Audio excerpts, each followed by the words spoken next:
నమస్కారం ఘంటారావానికి స్వాగతం. ముందుగా ప్రధానాంశాలు.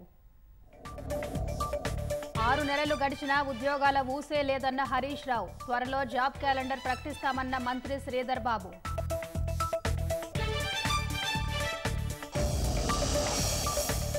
ఖైరతాబాద్లో ఈ ఏడాది 70 అడుగుల గణేశుడి మట్టి విగ్రహం. కర్ర పూజతో విగ్రహ ఏర్పాటు పనులు ప్రారంభం.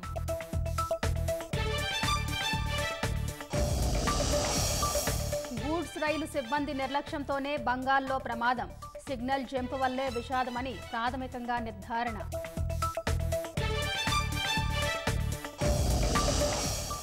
తమిళ రాజకీయాల్లో తన ప్రవేశం ప్రారంభమైందన్న శశికళ. అమ్మ పాలనను తెచ్చేందుకు తిరిగి వస్తున్నట్లు ప్రకటన.